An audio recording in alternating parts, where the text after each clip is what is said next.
There's so many different aspects that's out to sabotage truck drivers. We have to be vigilant.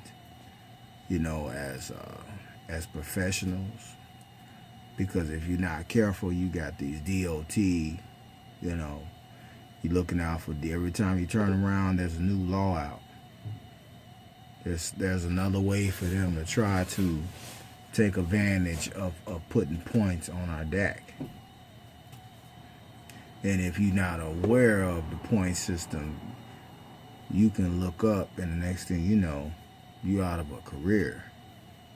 And the real catch is, which I don't even know if a lot of people are aware of, is that, the higher points you have on your DAC, the harder it is to get a real good paying trucking job, to get on with your better companies like Landstar and Roadrunner.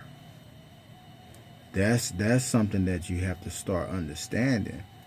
And I really don't know why our industry is just really so hard on the people that's running the industry, which is us. We're the heartbeat of the transportation. Without the driver, you have no delivery. You have no transportation service, especially when it comes to the 18-wheeler semi truck. And I really believe that truckers deserve so much more support. I really wish there was more we could do as drivers.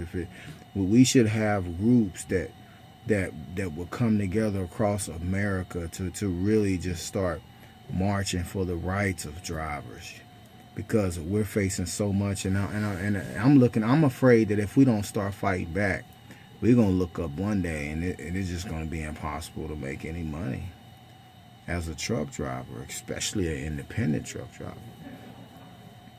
And that's what we got to begin to look at, because at the end of the day, I think that a lot of it is geared toward your small owner operators that's running one, two, just a few truck operation. Because your big corporations, if you notice, they always ahead of the new laws that's coming out.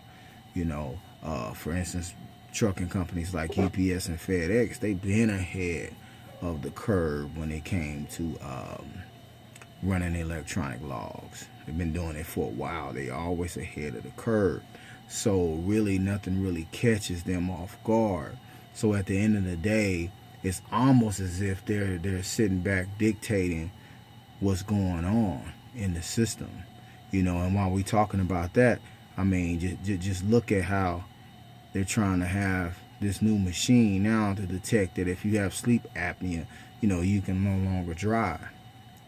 If you're a truck driver and you've been driving over 5 years, you have some level of sleep apnea. That's without a doubt. And the thing is that I think that it's only going to become tighter and tighter regulated until the point to where, whether you have sleep apnea or not, or they can, another doctor can prove it or not, it's going to come to the point to where they're going to really begin to limit the time you can spend in a truck, at least driving.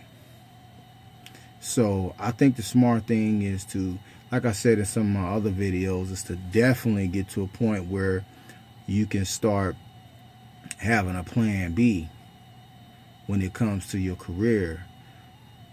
Start looking at how you can invest or do something on the side other than just trucking, because this is getting pretty serious, and I believe as time go on, it will only get more and more serious, especially coming from the standpoint of someone like me, where you go all the way back to, there was a time that paper logs, the real deal paper logs, and the days of all stick shift and paper logs, truck stops, lot lizards everywhere. Those days, big difference, from what I hear and when I talk to some of the more veteranized drivers that that was privileged to drive in the 70s and 80s. They say that those were the true years you could make, a lot of money, pretty much all the money you wanted to make. It can still be made now. It's just that the game has changed. The game is different, so you have to play the game different. And a lot of drivers are being stuck with an old game, trying to win with new rules. So and that leaves you out high and dry. But we'll talk on it more again. I'm sitting here and I'm done with my load for the night, so I just kind of wanted to share that a little bit because that's on my mind. I kind of wanted to talk about how our industry is sabotaged in a lot of ways. And so take it easy, YouTube. We'll talk again. Keep on trucking.